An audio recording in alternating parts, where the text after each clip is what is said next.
প্রত্যেক মানুষ নিজের জীবনে দুঃখ অনুভব করেন। প্রত্যেকের দুঃখ আলাদা হতে পারে। কারোর মনে এই দুঃখ থাকে যে সে তার বাবা মায়ের সব ইচ্ছে পূরণ করতে পারেননি। কেউ এটা ভেবে দুঃখ পান যে সে চিরকাল সদাচার করেছেন, সৎকর্ম করেছেন, কিন্তু তাও তাকে দুরাচারী বলে মনে করা হয়।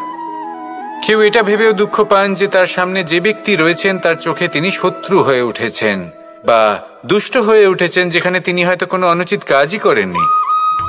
এবার এই সমস্ত বিষয় নিয়ে ভেবে নিজের ব্যক্তিত্ব নিয়ে সন্দেহ প্রকাশ করবেন না। যদি নিজের ব্যক্তিত্ব নিয়ে কোনো সন্দেহ থেকে থাকে, তাহলে কর্ম সংক্রান্ত প্রশ্ন করুন যে আপনি যা করেছেন তাতে কি উচিত ছিল, কি অনুচিত ছিল। যেটা প্রয়োজন সেটা এটা বোঝার যে আপনার অন্তর্মন, আপনার বিবেক আপনাকে কি বলছে, আর আপনার অন্তর্মন আর আপনার বিবেক আপনাকে যেটা করতে বলবে শুধু সেটাই করুন।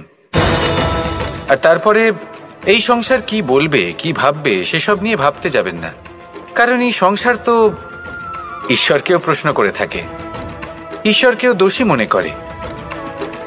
কখনো কখনো যখন কোনো ঘটনা মানুষের ইচ্ছা অনুযায়ী ঘটে না, তখন মানুষ এটা বলে যে হে ঈশ্বর, আপনি আমার পাশে থাকলেন না, আপনি বড়ই কঠোর, এটা আপনার দোষ।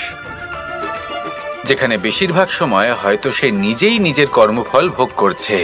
আর কখনো কখনো ঈশ্বর হয়তো তার জন্য আরো ভালো কোনো পরিকল্পনা করে রেখেছেন, কিন্তু মানুষ সেটা বুঝতে পারে না।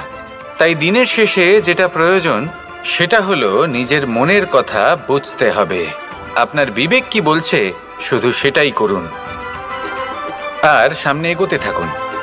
আমার সাথে ভালোবেসে বলুন রাধা রাধা। সবাই বলেন যে জীবনে কাদের সঙ্গ লাভ করছি সেটা খুব গুরুত্বপূর্ণ। এক ঝুড়ি ফলের মধ্যে যদি একটা পচা ফল আপনি রেখে দেন, তাহলে আস্তে আস্তে সমস্ত ফল পচে যায়।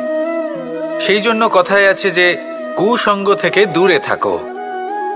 কিন্তু কি করা যায়? এই সংসার খুবই ছোট।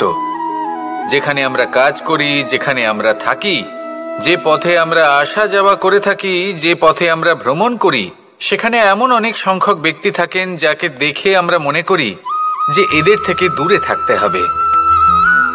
তখন আমরা কি করতে পারি? তাদের কি আমরা পরিত্যাগ করব? তাহলে এই সংসারে এমন অনেক মানুষ আছেন, তাহলে কি সংসারই পরিত্যাগ করব? না, সেই ফলের মতন হবেন না যারা একটি পচা ফলের উপস্থিতির জন্য নিজেরাও নষ্ট হয়ে যান।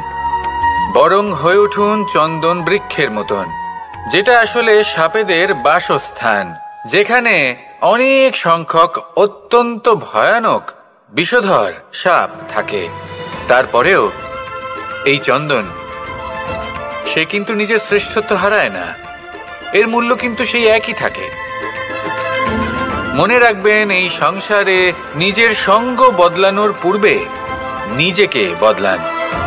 নিজেকে কিছুটা এমন ভাবে গড়ে তুলুন যে কেউ আসুক না কেন সে যেন আপনাকে বিভ্রান্ত বা দূষিত না করতে পারে। আসুন আমার সাথে ভালোবেসে বলুন রাধা রাধা।